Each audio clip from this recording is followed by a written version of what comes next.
you're a defense contractor already spending money or thinking about spending money on CMMC, this session is made specifically for you. Welcome back. My name is Tomchik, CEO here at Valor Cybersecurity, and I have a couple stories for you today on some of our clients who have made back their CMMC investment. Early on in my career, I was so focused on the controls, the technicalities, the tools. And as I started to have deeper conversations in the defense community, I saw the need to make cybersecurity of business value. I think every industry needs it, but at such a critical time in our history, the defense community needed it most. And we set out as a team, and me as the leader of the team, to try to find every possible way to turn any dollar, any cent spent on cybersecurity into either 2x, 3x, or even just 1x business value for that company. So they started to see the value of actually implementing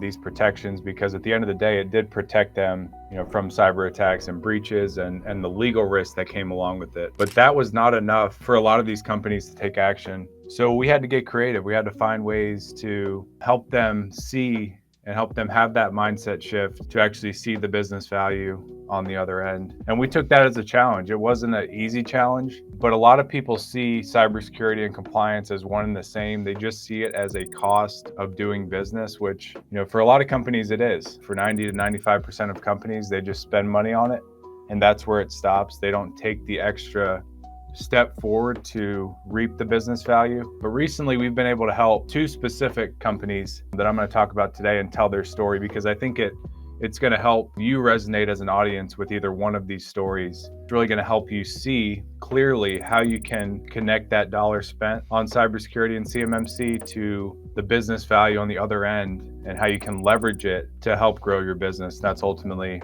why I and we exist at Valor Cybersecurity, because we set out to solve that specific problem. And obviously we are focused on the tools and the controls and the requirements and the more in-depth aspects that our clients hire us to address, but that ultimately is just the starting point to helping them get business value, and that's what this session's all about. We see a lot of people just going out and getting an IT managed service company, a MSSP, which is managed security service provider, and they think that these providers are going to solve the whole equation. And what we find is that most of our customers, clients, partners, they come to us after they've already spent the money on the IT MSP and then the MSSP. They have all of these great tools. They have all the things in place. Maybe they have a system of record where they're documenting compliance. But when they get to the thought process of other people are using this as business value, or we need to get ready for an audit, we need to do a mock assessment, they realize they're not fully ready, and they spent all of this money, sometimes six figures. 2 weeks ago, we talked about a client who came to us after spending $300,000 on CMMC, and they still weren't ready for the certification. That's a lot of money for a lot of folks. And we challenge the status quo in saying, how can you upfront get smart and really have a strategy and blueprint to start things out? Spend the least amount of money to get yourself ready, and then use that as a competitive advantage to earn that money back over either a short or longer period of time from winning business. This is a competitive advantage, and that's what we're going to really talk about today. We see a warm blanket being wrapped around companies that are going out and spending money on technology providers when it comes to CMMC and defense compliance. And those solutions are necessary. I don't want to make anybody think that those solutions are not necessary. Those technologies are a big portion of actually getting compliant with defense cybersecurity requirements, but it's not the whole equation. I want everybody to see that. And after you actually spend this money, you have to find a way to earn it back. That's business, is you spend money in order to get a return. But what we see is that 90 to 95% of companies are not getting a return on the investment that they're spending in these requirements. And it really takes a mindset shift, and hopefully these two stories that we talk about today really give you that mindset shift. So a lot of companies are having a lot of progress when they spend dollars on cybersecurity. They're getting their system security plan majority of the way worked through. They have a plan of action and milestones, but they're not figuring out how to prove compliance. And that's what we do best. We may not be the best from the technology side. We have partners that really specialize in that aspect and can help to execute some of the configurations and put the right tools in place. But we are really specialized in helping defense contractors turn cybersecurity and these tools and measures into both a competitive advantage and to business value. That business value is the dollars that you earn as a result of making that investment. And that's what we're going to talk about today. So in the first situation, we had a client come to us who was expanding into the US. So this is a foreign-owned defense contractor who had demand from the US Department of Defense for their solution. And obviously they had a lot of barriers and obstacles to jump through in order to get into the US market. We are a couple steps ahead when it comes to regulatory measures. And I think that's a great thing to protect our national security. But when I think about, other markets, the UK, the EU, Australia, and other markets that we play in with some of our allies from a defense standpoint, they are looking to the US CMMC standard as really something they're marching towards over the next 2-3 years. And we've seen many of them come to us working on those standards within their own country, and then expanding into the US and feeling the burden of a heightened environment from a regulatory standpoint. So they were expanding into the US. They had a great solution. It was in demand. They were going to present their first proposal bid on this contract. They already had a relationship with the contracting officers, and they got to the final step. And the contract officer said, "Are you up to speed with DFAR 7012, 7019, 7020? Can you prove to us that you've done these cybersecurity measures?" And from the first step of seeing the opportunity, this language was actually in the packet. But the facility security team and the executive team kind of breezed past it, because in other countries, and we're used to this in the US since 2017, it's kind of a self-attestation. The hood will never be put up to be able to check the engine. And now that we're at a period where the engines are being checked and you have to actually prove that you're doing these specific cybersecurity measures, they were caught off guard. So they were recommended over to us because this is one of our areas of niche to be able to kind of help fast track some of this stuff and then turn it into business value. And for those of you in the defense market, you kind of have two ways you present contracts, either fixed fee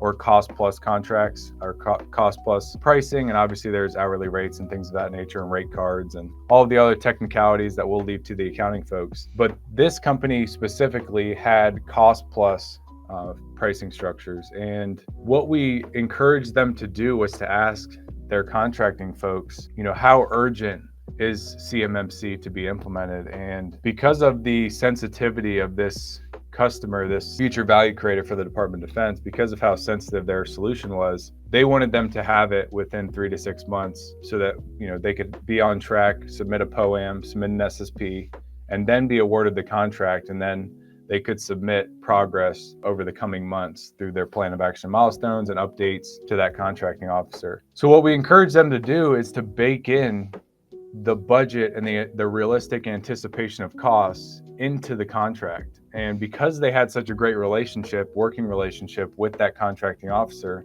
they were able to make that a part of their cost plus equation. And they basically put in there a specific budget that we helped them identify that it was going to cost to get them up to level 2 CMMC. And we left a little bit of cushion in there, but the government respected that they did the groundwork to estimate how much it was going to spend, or how much it was going to cost, and how much they were going to spend specific to their business environment, because we built out the scope, the system security plan, where their gaps were, and presented a very clear budget on where they were going to spend money, what tools, what providers, so on and so forth. And they were actually awarded the contract within the first 30 days because we were able to prove those aspects. They weren't 110 compliant. They didn't have that 100% compliance check mark to say we're fully up to speed, but they knew where they stood. They knew their SPURS score.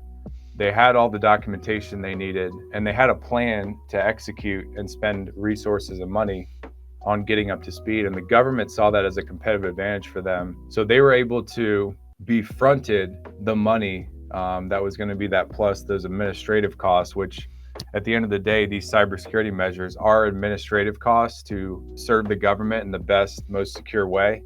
And the government does value that. So because we had a clear budget, they were able to get that budget almost, in theory, reimbursed by the government before they spent it. They had spent a little bit of money before, but they were able to reap the benefits of being proactive and working with a partner like us, and this is not a sales pitch. You can go to other companies that do these types of strategies, but this is what you should be looking for when you start talking about CMMC and compliance is vendor or partner. How are you going to help us turn this into business value? How are you going to help our finance team find a way to bargain for us to make sure that we aren't just spending $50,000, $100,000 on a requirement and never going to see the actual benefit of spending those dollars?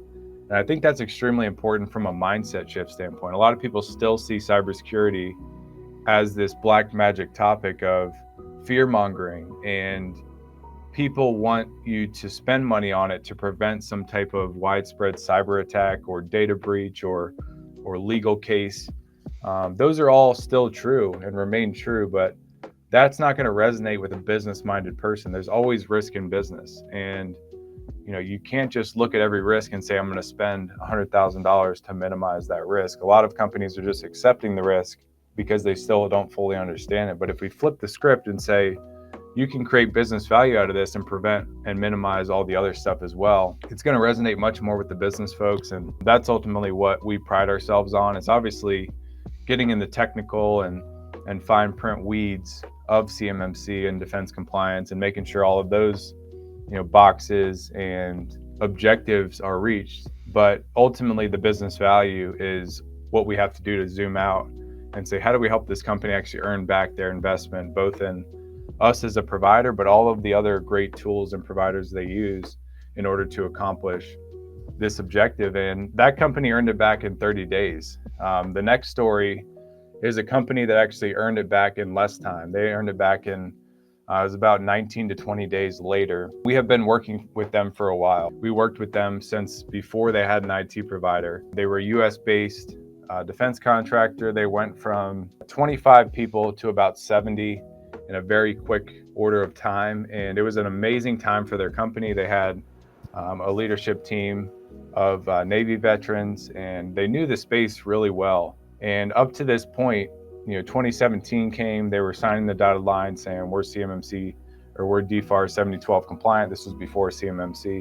And they started to do some more sensitive work. And around 2019, when CMMC came about, they started to get pretty paranoid about what this was going to do for their company. They started to engage their facility security officer, do some physical security stuff, get cameras set up, things of that nature. But they really did not see the digital piece, the component of what they needed to do for their technology systems specifically. And they waited till about 2022, 2023 to start executing from the IT side. They had an internal family member that was helping with setup of computers and things of that nature, but he had reached his capacity when it came to actually securing systems. So they engaged us initially back in about 2023 timeframe, and we came in and helped them try to have that mindset shift before they started that full implementation. And it took quite a while. It took about 6 months, but once they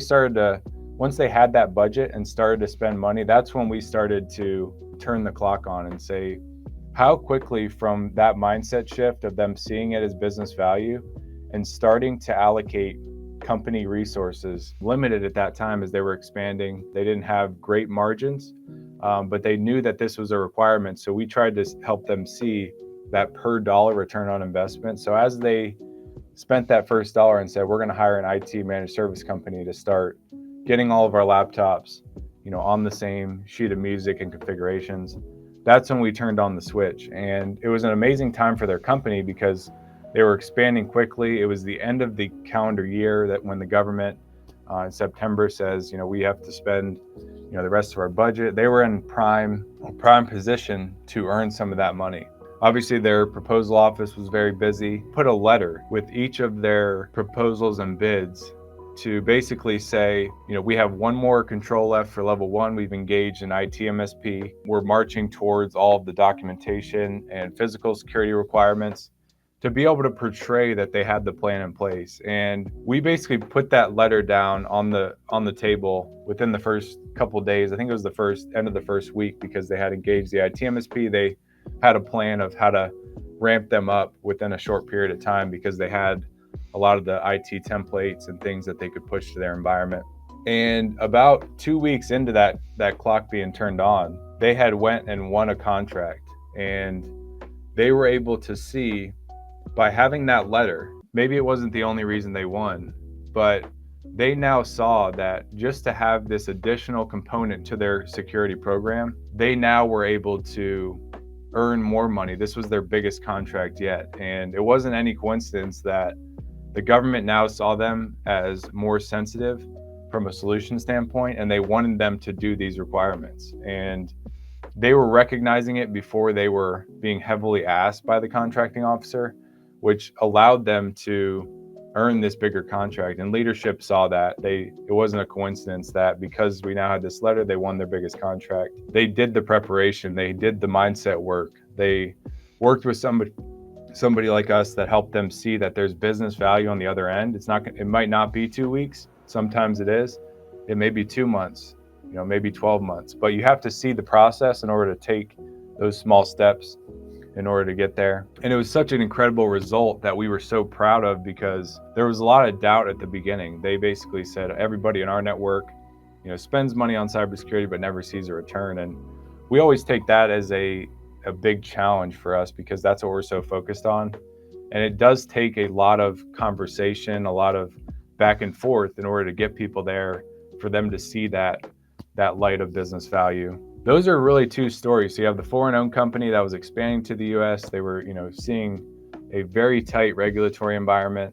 They had some negative perspectives going into it. Why are we going to be so regulated to make, these couple dollars per solution? Or they were seeing it as kind of a dollar equation, and we were able to help them connect those two, which was incredible for us. And then the other company, U.S.-based defense contractor, scaling up rapidly, 25 to about 70 folks, which is an incredible growth in the government contracting space, but can happen to anybody when they have the right approach. And those two types of situations really, I think when you look at them together, it's that critical mindset shift from cybersecurity as a cost center to cybersecurity as a business enabler, business value activity. And we've helped multiple companies to see that light. Not everybody reaps the benefits in those time frames, but because we've now done it a few times, that is what we're doing as we go into any new defense contractor we work with. Is first and foremost, let's take a step back before we get into the technical legal weeds, and find a way to, as we're going through this process and they're spending dollars on these requirements, to make them see the business value and actually reap those benefits. And I think that makes us a value-added partner. I know when I spend money on cybersecurity, if I'm working with an IT MSP on it, or I bring on a strategic partner, I try to push them to help me see the business value, because a lot of times I might not see it. And obviously with cybersecurity, I see it because I'm in the space. But from an IT perspective, as I'm giving more laptops to my folks, or we're setting up new configurations, how can we think about that as either protecting revenue or making more revenue? And it has made us more revenue because we're able to get into more sensitive client environments, which oftentimes gets bigger contract value.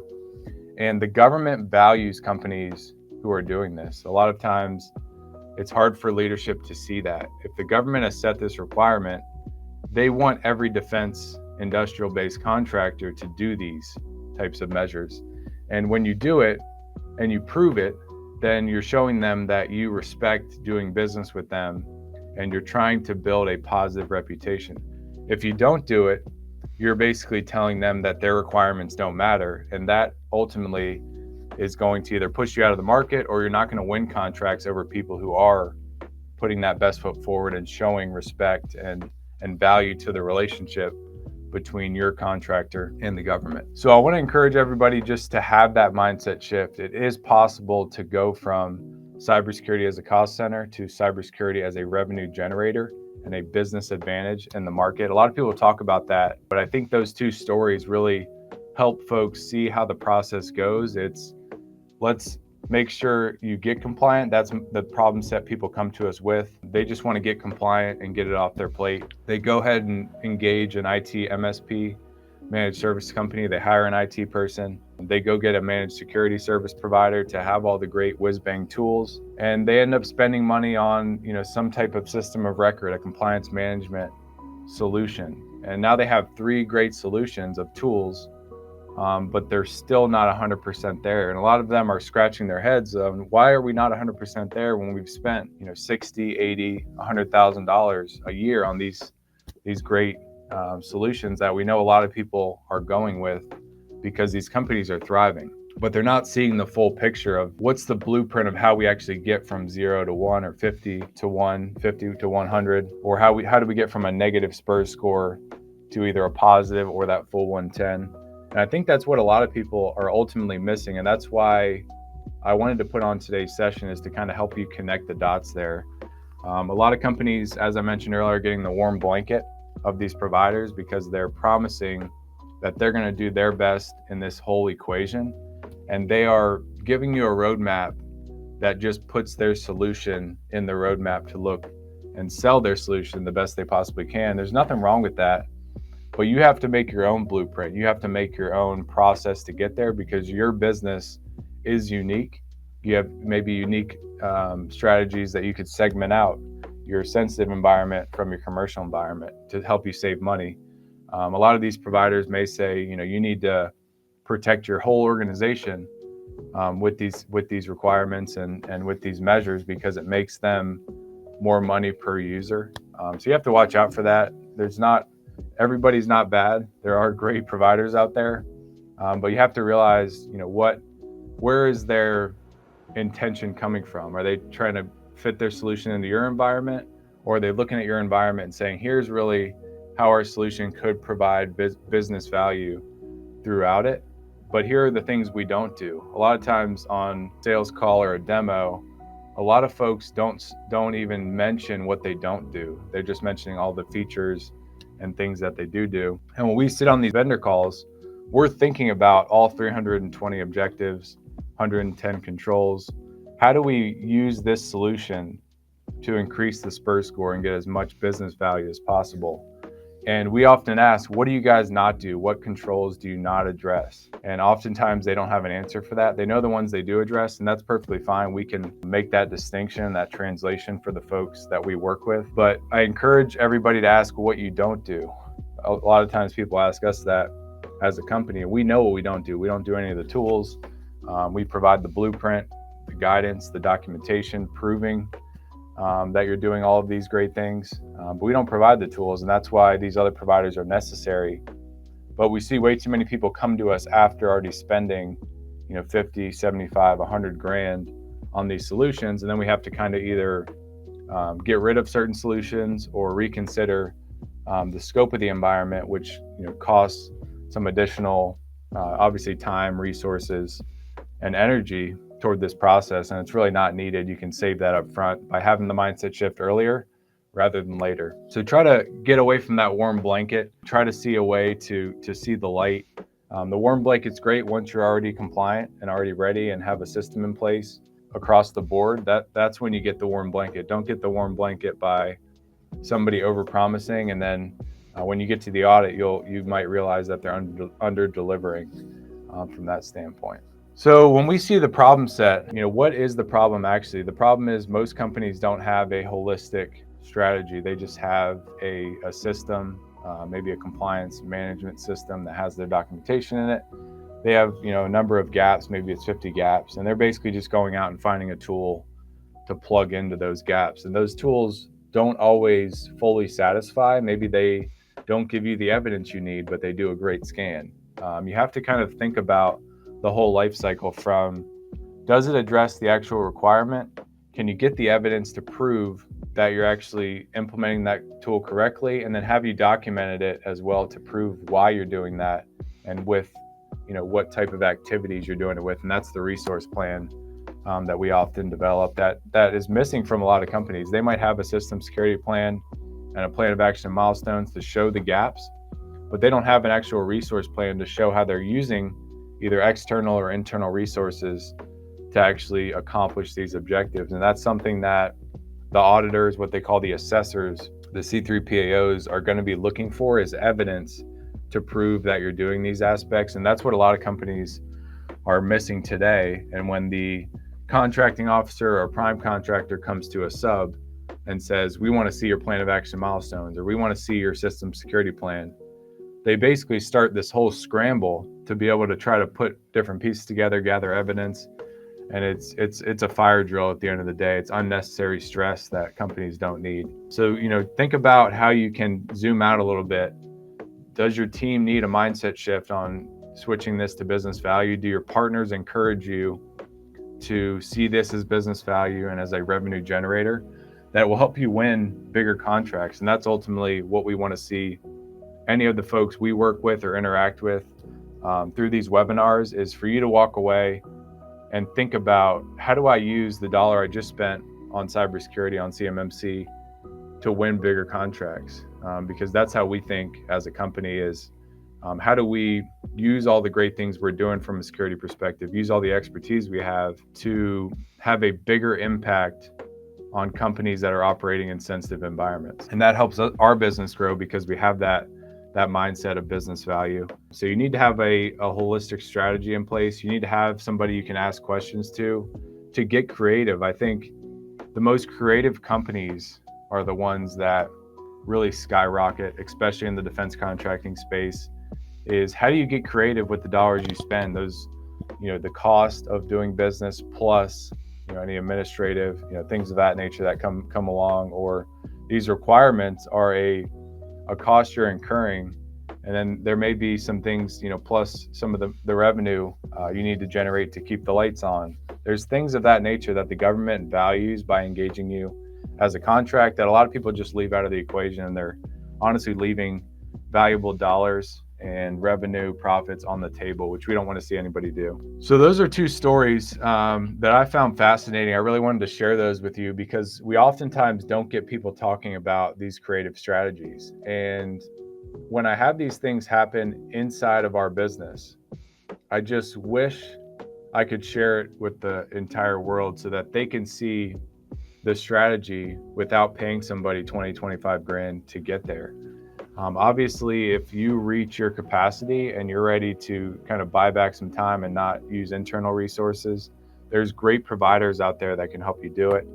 But if nobody tells you about it until you pay the invoice, it leaves you behind the curve on what strategies you can start to think about internally and how you can actually turn this into business value without using a partner. And we've seen many companies do it. They come to us and say, hey, can you help us increase our strategy or use some of the creative angles that you've done to help us increase the business value we're already getting from investing in cybersecurity?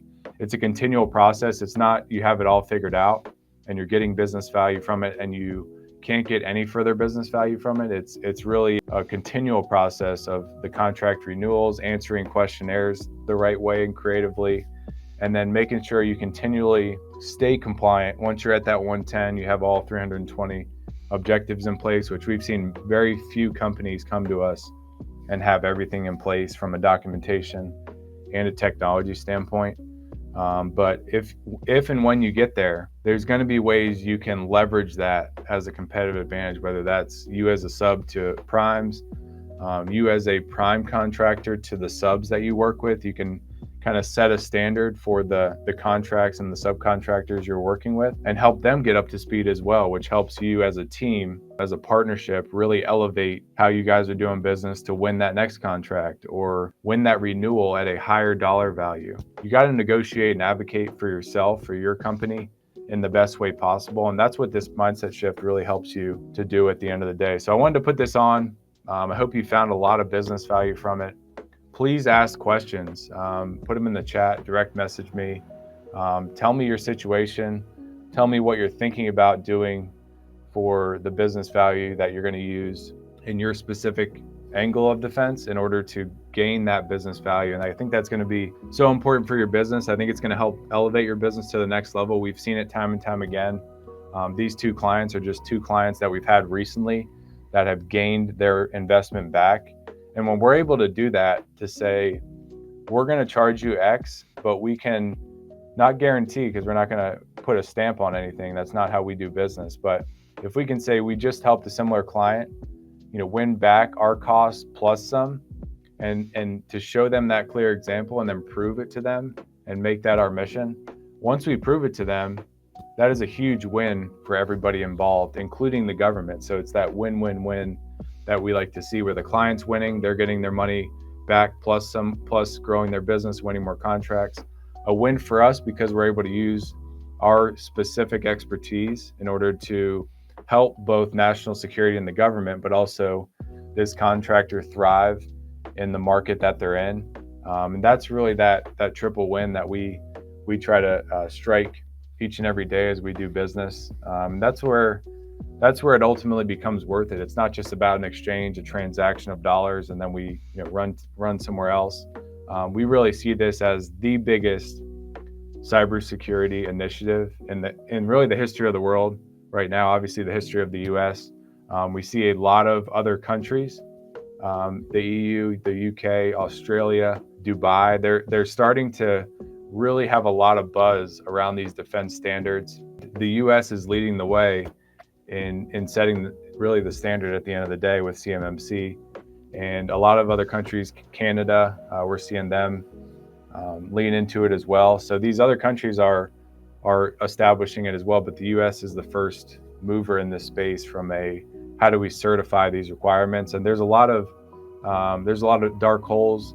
There's a lot of bigger walls and obstacles companies are facing, and we just try to translate that each and every week through these live trainings to tell stories, to help you connect to the right mindsets that are going to help you better advocate and create business value from these initiatives. Please ask questions. Questions are the best answers. We're here to support you, whether it's taking our free assessment and getting some recommendations. It is joining our email list to get updates on CMMC. Follow us on LinkedIn, follow our YouTube channel. We're going to continue to put this out to put you in the best possible position to turn cybersecurity into business value. That's our mission. Thanks so much for joining us. Hope you have a wonderful Thursday ahead. Until next time, my name is Greg Tomchik. Stay safe and stay secure.